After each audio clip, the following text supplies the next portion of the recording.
నమస్కారం, నేను మీ నిజం సుభాష్ చంద్రబోస్. వెల్కమ్ టు నిజం మీడియా.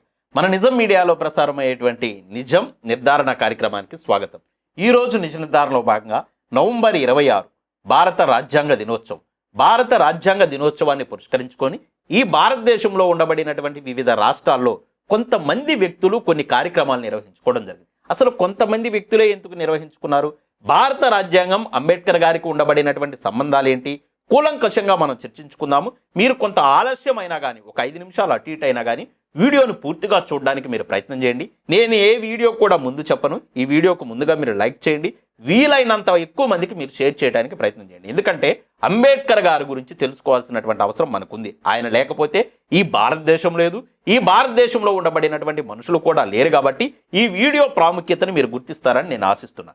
ఇక వివరాల్లోకి వెళ్ళబోయే ముందు కింద నా నెంబర్ పెట్టాను, అది నిజం మీడియాకి స్క్రీన్ కోసం పెట్టాను. ఇప్పటి వరకు నిజం మీడియాకి స్క్రీన్ కోసం కలెక్ట్ అయినటువంటి అమౌంట్ 29,300 రూపాయలు. మీడియాకి స్క్రీన్ లేకుండా రన్ చేయడం చాలా కష్టం. కాబట్టి నిజం అనేది ప్రజల్లోకి ఇంకా చొచ్చుకెళ్లాలంటే ఖచ్చితంగా మీ వంతు సహకారానికి నిజం మీడియాకి పంపించండి. ఇక వివరాల్లోకి మనం వెళ్తున్నాం. వివరాల్లోకి వెళితే కొన్ని రాష్ట్రాల్లో కొంత బాగా జరిగింది.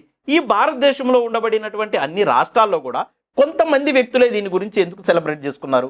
అసలు భారతదేశానికి ఉండబడిన రాజ్యాంగానికి అంబేద్కర్ గారికి సంబంధం ఏంటి? ఈ విషయాల్లోకి మనం సమగ్రంగా వెళ్తే మీరు చూడండి, భారతదేశానికి 1947 ఆగస్టు 15వ తారీఖున స్వాతంత్రం వస్తే ఒక చట్టాలు కావాలి, శాసనాలు కావాలి. ఈ భారతదేశాన్ని పరిపాలించుకోవడానికి ఒక రాజ్యాంగం కావాలి. ఈ రాజ్యాంగం రాయడానికి ఎవరు ఉన్నారని చెప్పేసి గాంధీ గారు కానీ, నెహ్రూ గారు కానీ, సోకాల్డ్ అప్పుడు ఉండబడినటువంటి పెద్ద నాయకులందరూ భారతదేశంతో పాటు ప్రపంచంలో ఉండబడినటువంటి అన్ని దేశాల వైపు ఒక లుక్ వేశారు.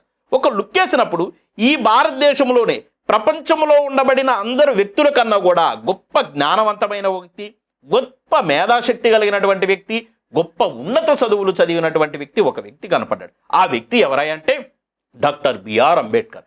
డాక్టర్ బిఆర్ అంబేద్కర్ ఈ భారతదేశంలో అట్టడుగున ఉండబడినటువంటి అంటరాని కులములో పుట్టినటువంటి ఒక అగ్నికణము.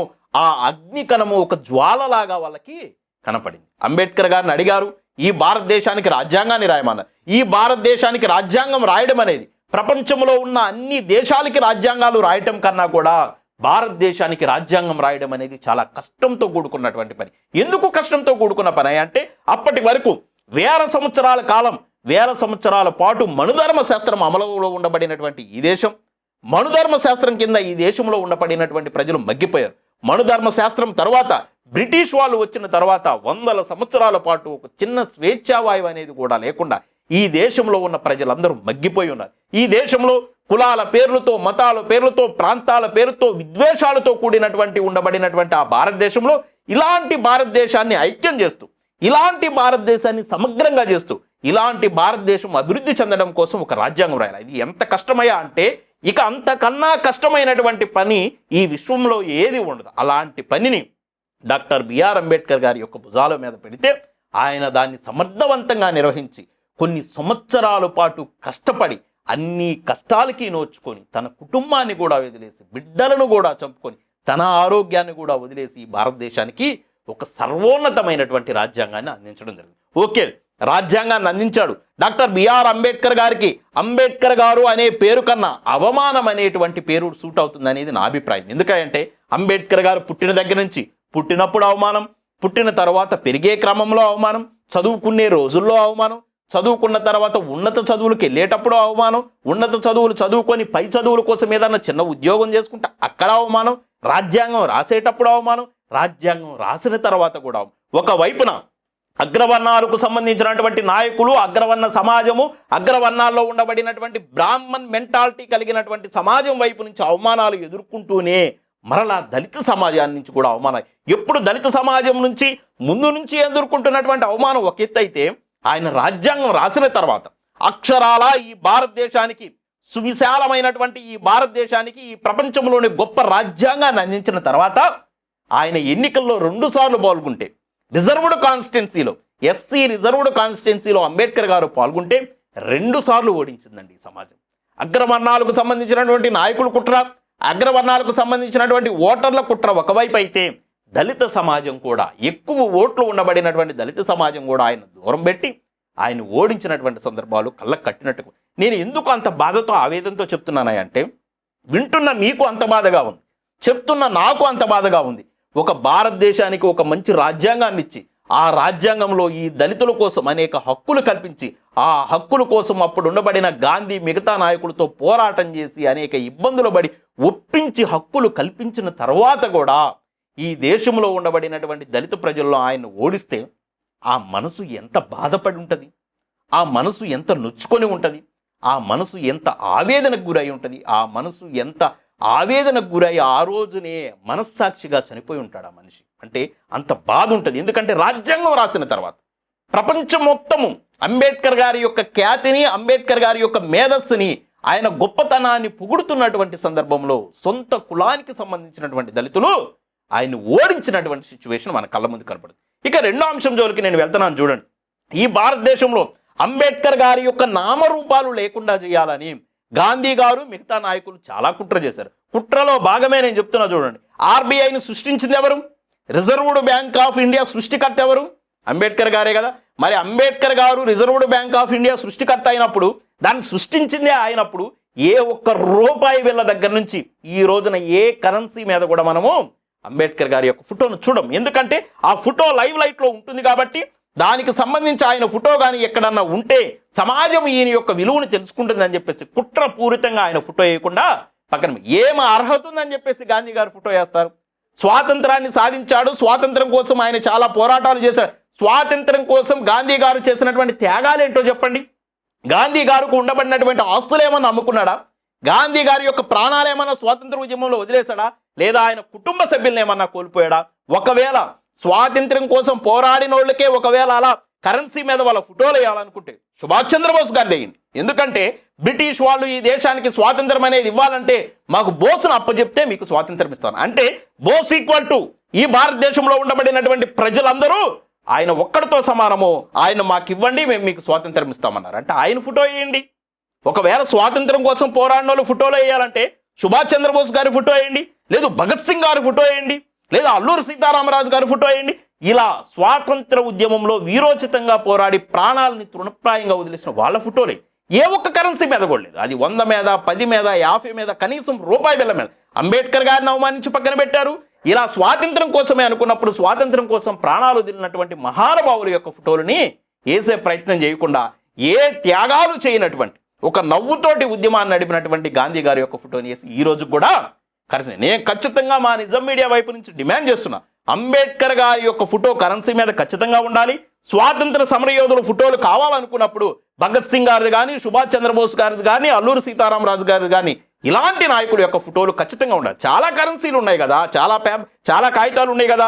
ఒక 100, 200 కాదు కదా, 10 రూపాయలు ఉన్నాయి, 50 రూపాయలు, వివిధ కరెన్సీల మీద వివిధ వ్యక్తుల యొక్క ఫోటోలని ముద్రించండి. ఇక ఈ విధంగా ఒక కుట్ర చేశారు. ఇక రెండవ కుట్రని నేను చెప్తాను చూడండి. రెండవ కుట్ర ఏంది? రెండవ కుట్ర, ఈ భారతదేశానికి ఎవరైనా తొలి ప్రధాని అయ్యే అర్హత ఉందంటే అది ఒక అంబేద్కర్ గారికే ఉంది. ఎందుకు చెప్తున్నావన్నా, నువ్వు ఎలా చెప్తావు ఆయనకే అర్హత ఉందని ఎలా చెప్తావంటే, నేను చెప్తున్నా చూడండి. ఈ భారతదేశానికి రాజ్యాంగం రాయాలన్నప్పుడు వెంటనే గుర్తొచ్చిన పేరేంటి? డాక్టర్ బిఆర్ అంబేద్కర్ గారు. డాక్టర్ బిఆర్ అంబేద్కర్ గారు అంటరాని వాడైనా, డాక్టర్ బిఆర్ అంబేద్కర్ గారు అట్టడుగు కులాల్లో పుట్టినా, కానీ ఈ దేశానికి రాజ్యాంగం రాయాలంటే ఆయన అవసరమయ్యాడు. మరి ఈ దేశాన్ని పాలించే దగ్గర ఆయన ఎందుకు అవసరం కాకుండా పోయాడు? ఈ దేశానికి పాలకుడుగా కూడా ఆయన కావాలి కదా. ఎందుకంటే నేను ఒక వీడియో చేశాను అనుకోండి, ఆ వీడియోలో మీరు గమనిస్తే ఆ వీడియోలో ఏం లోపాలు ఉన్నాయి, ఏ అంశాలు చెప్తున్నాను, ఏ ఉద్దేశంతో చెప్తున్నాను, ఎవరి కోసం చెప్తున్నాను, ఈ కంటెంట్ ఎందుకోసం చెప్తున్నాను అనేది నాకు తెలుసు. ఎందుకంటే నా మనసులో ఏముందనేది, నా మనసులో ఏ ఉద్దేశంతో వీడియో చేస్తున్నాను అనేది నాకు తెలుసు. ఎందుకంటే మాట్లాడేవాడిని నేను కాబట్టి. అలాగే ఒక పుస్తకం రాశారనుకోండి, ఆ పుస్తకంలో ఏముంది, ఎన్నో పేజీలో ఏం రాశాము, ఆ రాసినటువంటి పదాలకు అర్థం ఏంటి, ఆ వాక్యం వెనక ఉండబడినటువంటి అంతర్యం ఏంటి, అసలు ఎందుకు మనం ఆ మాటలన్నీ రాసామనేది ఖచ్చితంగా కనబడుతూ ఉంటుంది. కానీ మీరు గమనిస్తే రాజ్యాంగాన్ని అన్నంత విపులంగా, చాలా కూలంకషంగా, ఈ ప్రపంచంలో ఉన్న రాజ్యాంగాలన్నిటికన్నా కూడా గొప్పదైన రాజ్యాంగం రాయడానికి డాక్టర్ బిఆర్ అంబేద్కర్ గారు అవసరమయ్యారు. కానీ ఈ భారతదేశానికి ప్రధానమంత్రిగా కావడానికి మాత్రం ఆయనకి అర్హత లేదని చెప్పేసి ఆయన పక్కన పెట్టినేసినట్టుగా మనం చూస్తున్నాం. ఇక వివరాల్లోకి వెళితే చూడండి, వివరాల్లోకి వెళితే భారతదేశాన్ని నేను చిన్నప్పటి నుంచి గమనిస్తున్నా, మీరు గమనిస్తున్నారు. ఇంకా 100 ఏళ్ళు 2000 సంవత్సరాలు అయిన తర్వాత కూడా భారతదేశము అభివృద్ధి చెందుతున్నటువంటి దేశం అనే మాటనే మనం పుస్తకాల్లో చదువుతాం, కానీ భారతదేశము అభివృద్ధి చెందిన దేశం అని మనం చదవలేం. ఎందుకు చదవలేమయ్యా అంటే అసలు రాజ్యాంగంలో ఏముందో ఎవరికి తెలుసు? రాజ్యాంగంలో ఏం రాశాడో, ఏ ఉద్దేశంతో రాశాడో, ఏ ప్రజలకు ఏ హక్కులు రాశాడో అది డాక్టర్ బిఆర్ అంబేద్కర్ గారికి తెలుసు. ఆయన కనుక ప్రధానిగా అవకాశం ఇచ్చుంటే భారతదేశం అనేది అభివృద్ధి చెందడానికి కావాల్సినటువంటి సోపానాలు ఆ రోజే పడి ఉండే. కానీ ఒక కుట్రపూరితంగా ఆయన తీసుకొచ్చి కనుక మనం ఇక్కడ కూర్చోబెడితే, ఆయన గనక ప్రధానిగా చేస్తే ఈ భారతదేశానికి ఎవరికి, ఏ జాతులకి, ఏ వర్గాలకి ఏ హక్కులు కావాలో ఆ హక్కులను ఆయన ఖచ్చితంగా కల్పిస్తాడు. కాబట్టి ఆయన మనం ప్రధానమంత్రిని చేయొద్దని చెప్పేసి గాంధీ కుట్రపూరితంగా ఆయన పక్కన పెట్టేసి నెహ్రూ గారిని తొలి ప్రధాని చేయడం జరిగింది. సరే, ప్రధాని చేశారు కదా, ఓడిపోయినటువంటి అంబేద్కర్ గారిని తీసుకొచ్చి న్యాయశాఖ మంత్రిగా ఎందుకు చేశారు? 2 సార్లు ఓడిపోయినటువంటి అంబేద్కర్ గారిని తీసుకొచ్చి 2 సార్లు న్యాయశాఖ మంత్రిని చేయవలసినటువంటి అవసరం ఏంది? రాజ్యసభ సీటు ఇచ్చి మరి ఎంపీని చేసి మరి న్యాయశాఖ మంత్రిగా ఎందుకు చేశారో మీకు తెలుసా? అది అంబేద్కర్ గారి మీద ఉండబడినటువంటి ప్రేమ కాదు. వాస్తవంగా కాంగ్రెస్ పార్టీకి కానీ, గాంధీ గారికి కానీ, నెహ్రూ గారికి కానీ, కాంగ్రెస్ పార్టీలో ఉండబడినటువంటి మరి ఏ ఇతర నాయకుడిగా అయినా కానీ అంబేద్కర్ గారి మీద కావాలంటే ద్వేషం ఉంది, కానీ వాళ్ళకి ఎవరికి కూడా ప్రేమ లేదు. అయినా ఎందుకు చేశారు? న్యాయశాఖ మంత్రిగా చేయవలసినటువంటి అవసరం ఏందా అంటే పార్లమెంట్లో ఏదైనా చట్టం చేసినప్పుడు ఆ పార్లమెంట్లో చేయబడినటువంటి చట్టానికి ఖచ్చితంగా న్యాయ సమీక్ష అనేది జరగాలి. న్యాయ సమీక్ష జరగనప్పుడు చట్టాల్లో ఏమన్నా లోపాలుంటే ఆ చట్టాన్ని పట్టుకొని కనుక సుప్రీంకోర్టుకి వెళ్తే సుప్రీంకోర్టు ఆ చట్టాన్ని కొట్టివేసే అవకాశం ఉంది. కాబట్టి అంబేద్కర్ గారు బయట ఉంటే, అంబేద్కర్ గారు రాజ్యాంగాన్ని రాశాడు కాబట్టి రాజ్యాంగంలో ఏ అంశాలు ఉన్నాయో, ఏ అంశాలు ఎలా అమలుపరచాలనేది ఆయనకు తెలుసు. కాబట్టి ఆయన గనక మనం న్యాయశాఖ మంత్రిగా తీసుకోకపోతే మనం చేసినటువంటి చట్టాల్లో లోపాలు పట్టుకొని సుప్రీంకోర్టుకి వెళ్తాడు. సుప్రీంకోర్టుకి వెళ్ళి మనం చేసినటువంటి చట్టాలను కొట్టేయించేటువంటి ప్రయత్నం చేస్తాడు. ఖచ్చితంగా అది జరుగుతుంది. కాబట్టి ఏ ఒక్క చట్టం కూడా మనం సమగ్రంగా చేయలేము.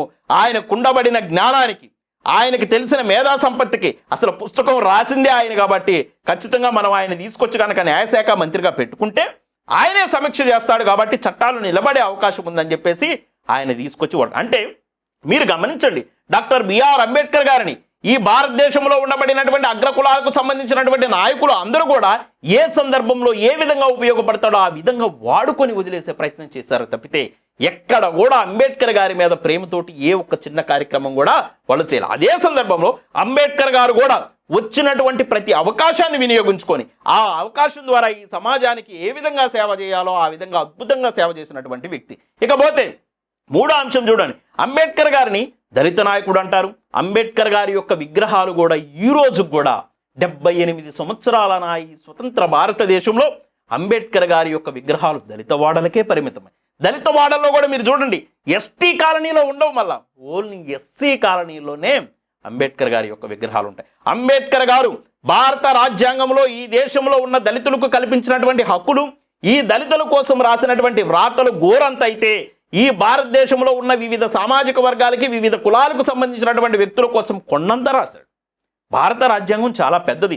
ఈ రోజున చంద్రబాబు నాయుడు గారు ముఖ్యమంత్రి అయ్యారన్నా, గతంలో కేసీఆర్ గారు ముఖ్యమంత్రి అయ్యారన్నా, తెలంగాణ రాష్ట్రం వచ్చిందన్నా, రేవంత్ రెడ్డి గారు ముఖ్యమంత్రి అయ్యారైనా, లేకపోతే నరేంద్ర మోడీ గారు ప్రధానమంత్రి అయ్యారన్నా, ఎవరైనా కానీ రాజుల కడుపుల్లో నుంచి ఈ దేశాన్ని పరిపాలించేటువంటి రాజులు వచ్చేటువంటి సందర్భం నుంచి ఈ దేశానికి రాజుని ప్రజలే ఎన్నుకునేటువంటి సందర్భాన్ని తీసుకొచ్చినటువంటి ఏకైక వ్యక్తి డాక్టర్ బిఆర్ అంబేద్కర్. ఈ భారతదేశంలో విభిన్న మతాలు ఉండొచ్చు, విభిన్న కులాలు ఉండొచ్చు, వివిధ మతాలకి వివిధ రూపాల్లో ఉండబడినటువంటి మత గ్రంథాలు ఉండొచ్చు, కానీ ఈ భారతదేశానికి దేవుడు అనేటువంటి వ్యక్తి ఉంటే అది డాక్టర్ బిఆర్ అంబేద్కర్ గారే. ఈ భారతదేశంలో ఉండబడినటువంటి ప్రజలకి ఏదన్నా పవిత్రమైనటువంటి గ్రంథం ఉందంటే అది ఒక రాజ్యాంగం మాత్రమే. నేను ఎందుకు అంటున్నానంటే ఈ మాట, ఏ మాట కూడా నిజం చంద్రబోస్ చెప్పే ప్రతి మాట కూడా నిజమైతేనే చెప్తాను. మీరు గమనించండి, ఈ భారతదేశంలో ఉండబడినటువంటి దళితులకు కానీ మిగతా సమాజానికి కానీ గుళ్ళల్లోకి ప్రవేశం లేనప్పుడు, దేవుడిని చూసేటువంటి అవకాశాలు కూడా లేనప్పుడు మిమ్మల్ని గుళ్ళల్లోకి రానియనటువంటి దేవుడు కన్నా కూడా మిమ్మల్ని గుళ్ళల్లోకి వెళ్ళేలా చేసినటువంటి వ్యక్తి డాక్టర్ బిఆర్ అంబేద్కర్. ఆయనే మీకు దేవుడు అనేటువంటి విషయాన్ని మీరు గమనించాలి. కోటాను కోట్ల మంది దేవతలు ఉన్నారు, మీకు కనీసం వాళ్ళని దర్శించుకునేటువంటి భాగ్యము ఆ కోటాను కోట్ల మంది దేవీ దేవతలు ఇవ్వలేదు. అదే సందర్భంలో ఏ జీసస్ కానీ ఏ అల్లా కానీ మీకోసం రాలేదు, కానీ ఒకే ఒక వ్యక్తి వచ్చాడు. ఆ వ్యక్తి శక్తిగా మారి ఆ వ్యక్తికి ఉండబడినటువంటి శక్తినంతా కూడా మీకే దారబోసి మీకు ఈ రోజున ఈ భారతదేశంలో స్వేచ్ఛగా సమానత్వంతో బతికే హక్కునిచ్చాడు. మీరు ఏ మతాన్ని కొలుస్తున్నా, ఏ దేవుణ్ణి కొలుస్తున్నా, ఏ మతానికి సంబంధించినటువంటి మతాచారాలను మీరు ఫాలో అవుతున్నా కానీ ప్రతి దానికి కారణము డాక్టర్ బిఆర్ అంబేద్కర్ గారు. డాక్టర్ బిఆర్ అంబేద్కర్ గారు కనుక లేకపోతే నువ్వు ఏ దేవుణ్ణి పూజించేటువంటి అవకాశం నీకు ఈ దేశంలో లేదు. అసలు నీకు స్వేచ్ఛ లేదు, నీకు సమానత్వం లేదు. నాలాంటోడు ఈ విధంగా ఈ రోజున మీడియా ముందుకు వచ్చి ఈ విధంగా మాట్లాడేటువంటి హక్కులు కూడా లేవు. అంటే ఈ భారతదేశంలో మనం ఉన్నామంటే, ఈ భారతదేశంలో మనం ఇంత స్వేచ్ఛగా జీవిస్తున్నామంటే, మనకు ఇష్టమైనటువంటి దైవాలను మనం కొలుస్తున్నామంటే, మనకు ఈ హక్కులు ఇచ్చినటువంటి వాళ్ళందరికన్నా పెద్ద దైవము డాక్టర్ బిఆర్ అంబేద్కర్ గారు. మీరు బైబుల్ చదివితే మీ బతుకులు మారతాయో లేదో నాకు తెలియదు. భగవద్గీత చదివితే మీ బ్రతుకులు మారతాయో లేదో నాకు తెలియదు. ఖురాన్ చదివితే మీ బతుకులు మారతాయో లేదు. బౌద్ధ మతానికి సంబంధించినటువంటి గ్రంథాలు చదివితే మీ బతుకులు మారతాయో లేదో తెలియదు. కానీ ఒక్క రాజ్యాంగాన్ని చదవండి, రాజ్యాంగాన్ని మీ ఇంట్లో పెట్టుకోండి, మీ పిల్లల చేత రాజ్యాంగాన్ని అసలు ఎలా బ్రతకాలి, మన హక్కులేంటి, మనం ఏంటి అనేది తెలియాలంటే రాజ్యాంగం చదివినప్పుడే మనకు ఆ అంశాలన్నీ తెలుస్తాయి. కాబట్టి ప్రతి ఇంట్లో కూడా మీకు బైబుల్ ఉంటే ఉపయోగం ఉందో లేదో తెలియదు, ఖురాన్ ఉంటే ఉపయోగం ఉందో లేదో తెలియదు, భగవద్గీత ఉంటే ఉపయోగం ఉందో లేదో తెలియదు. కానీ ఖచ్చితంగా మీ ఇంట్లో రాజ్యాంగం ఉంటే, రాజ్యాంగంలో ఉండబడినటువంటి అంశాలు కనుక మీ పిల్లలు చదివితే ఈ సమాజంలో ఉన్నతమైనటువంటి వ్యక్తులుగా ఖచ్చితంగా తీర్చిదిద్దబడతారు. ఇక రెండో అంశం, మీరు ఎవరినన్నా ఆదర్శంగా తీసుకోవాలంటే, ఎవరినన్నా ఆదర్శంగా తీసుకొని మీరు జీవితంలో ముందుకెళ్లాలంటే, ఎవరినన్నా ఆదర్శంగా తీసుకొని మీరు జీవితంలో సక్సెస్ సాధించాలంటే, ఎవరినన్నా ఆదర్శంగా తీసుకొని మీరు జీవితంలో ఎదగాలంటే ఒక్క అంబేద్కర్ గారిని చదవండి. అంబేద్కర్ గారు అనేటువంటి వ్యక్తి ఈ దేశంలోనే నీచమైనటువంటి కులంలో పుట్టి, నీచమైనటువంటి వ్యవస్థను అనుభవిస్తున్నటువంటి కులంలో పుట్టి, ఈ దేశంలో మూతికి ముంతా మొలకు తాటేకుండబడినటువంటి కులంలో పుట్టి, ఊరు చివరన ఉండబడినటువంటి వ్యక్తి ఉన్నతమైనటువంటి చదువులు చదువుకొని ఈ రోజున ఎవరన్నా ముఖ్యమంత్రి అవని, ఎవరైనా ప్రధానమంత్రి అవని, ఎవరైనా ఎమ్మెల్యే అవని, ఎంపీ అవని, వార్డు మెంబర్ నుంచి ప్రధానమంత్రి దాకా ఈ భారతదేశంలో నివసించే సగటు పౌరుడి దగ్గర నుంచి కలెక్టర్ అయినా ఎవరైనా సరే ఈ భారతదేశంలో ఉండబడినటువంటి రాజ్యాంగానికి లోబడి బ్రతకాల్సిందే తప్పితే రాజ్యాంగంలో ఒక్క అంశానికి కూడా అటు ఇటుగా బ్రతకడానికి. అంటే మీరు గమనించండి, ఒక వ్యక్తి చనిపోయిన తర్వాత కూడా ఆ వ్యక్తి తాలూకు యొక్క ఆనవాలు, ఆ వ్యక్తి ఈ దేశం మీద చూపించినటువంటి ఇంపాక్ట్ ఇంకెంతకన్నా ఎవరు? నేను బైబుల్ ప్రకారం పాలిస్తానంటేను, నేను భగవద్గీత ప్రకారం పాలిస్తానంటేను, నేను ఖురాన్ ప్రకారం పాలిస్తానంటేనే చల్లదు. కేవలం రాజ్యాంగం ప్రకారమే ఇక్కడ పరిపాలన అనేటువంటి ఎవరైనా కానీ ప్రధానమంత్రి, ఎవరైనా కానీ అంటే ఒక వ్యక్తి తాలూకా అంటే ఎంత ఎదిగాడో చూడండి. ఎక్కడి నుంచి ఎక్కడికి ఎదిగాడు? అంటరాని కులంలో పుట్టి అంటరాని వ్యవస్థని అనుభవించి ఈ రోజున ఎవరు ప్రధానమంత్రిగా వచ్చినా కూడా ఆయన రాసిన గ్రంథంలో ఉండబడినటువంటి అంశాల ద్వారానే పరిపాలించాలి. అది ఎదుగుదలంటే, అది స్థాయి అంటే. ఇంకా అంతకన్నా డెవలప్మెంట్ ఉంది. నేనేమంటున్నానంటే ఏ కులానికి సంబంధించినటువంటి వ్యక్తులైనా, ఏ కులానికి సంబంధించినటువంటి వ్యక్తులకైనా హక్కులు అనేవి కల్పించబడ్డాయంటే, మీరు ఎమ్మెల్యేలైనా పారిశ్రామికవేత్తలైనా ఈ దేశంలో ఉండబడిన సంపదను అనుభవిస్తున్నారన్నా కానీ ఈ దేశంలో ఉండబడినటువంటి కణకణములో అంబేద్కర్ గారి యొక్క రక్తపు బుట్టు నిగుడీకృతమైంది. ఆ అంబేద్కర్ గారి యొక్క చేసినటువంటి త్యాగాల ఫలితమే ఈ రోజున మనమందరం ఈ విధంగా ఉన్నాం. కాబట్టి ఖచ్చితంగా మీరు దేవుడిగా దండం పెట్టాలంటే అంబేద్కర్ గారికి దండం పెట్టండి. మీరు మత గ్రంథంగా విశ్వసించాలంటే, ఏదన్నా ఒక గ్రంథాన్ని మనం ఫాలో అవ్వాలంటే భారత రాజ్యాంగాన్ని మీరు ఫాలో అవ్వండి. కాలరగరేసుకొని ఈ దేశంలో మీరు బతకగలుగుతారు. ఇక అంబేద్కర్ గారికి జరిగినటువంటి అవమానాలు, బ్రతికుండబడినప్పుడు చేసినటువంటి అవమానాలు ఒక వ్యక్తి అయితే రాజ్యాంగం రాసిన తర్వాత కూడా కనీసం ఆయనకి భారతరత్న ఇవ్వాలి. చనిపోయిన తర్వాత భారతరత్న ఇచ్చారండి.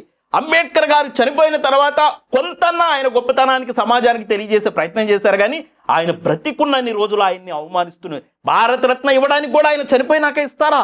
బ్రతికున్నప్పుడు ఇవ్వరా? అంటే ఇలా చెప్పుకుంటూ పోతే ఎన్నో అవమానాలు ఆయన గురైనవి. కానీ నిజంగా ఈ రోజు కనుక అంబేద్కర్ గారి యొక్క ఆత్మ ఈ భారతదేశాన్ని పరిశీలిస్తే దళితులను చూసి, దళితుల్లో ఉండబడిన ఎదిగిన నాయకత్వాన్ని చూసి, రిజర్వేషన్లు వాడుకొని ఉద్యోగాలు సంపాదించుకున్న వాళ్ళని చూసి, రిజర్వ్డ్ కాన్స్టిట్యున్సీలో పోటీలు చేసి ఎమ్మెల్యేలు ఎంపీలు అయిన వాళ్ళని చూసి గుండె పగిలి 1000 సార్లు చచ్చిపోస్తాడండి అంబేద్కర్ గారు. 1000 సార్లు చనిపోతాడు.